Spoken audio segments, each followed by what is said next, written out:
South Africa is one of the biggest maize producers on the continent. A new record crop of over 16 million tons was harvested this year.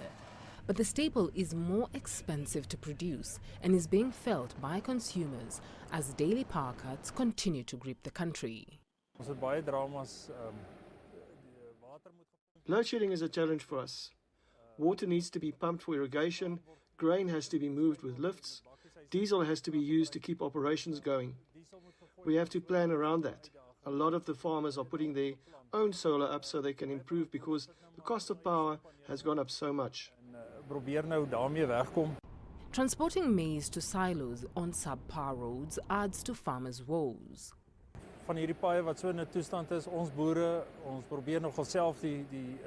These roads are in quite a bad state. As farmers, we try to keep the roads in good conditions, but there's only so much we can do. The tar roads is really in a crisis, and especially for the guys that transport the grain. It's quite a mission for them.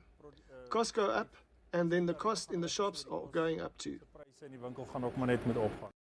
One of South Africa's biggest silo complexes has been forced to fork out thousands of dollars to keep operations running.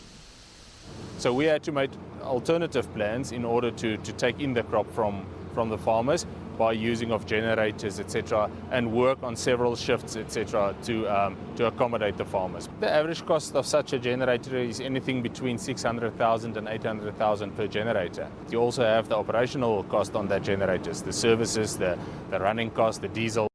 A steady decline in the rail system, caused mainly by theft and vandalism, is adding to the balance sheet.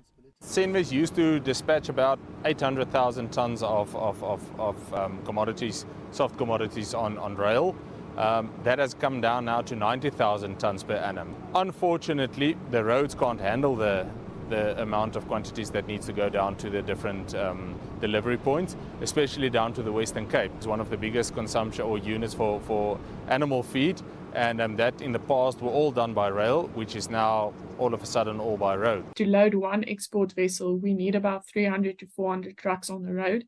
Taking that into account for only the grain exports, now you need to look at the rest of South Africa that also uses road transport because we can't use trains anymore.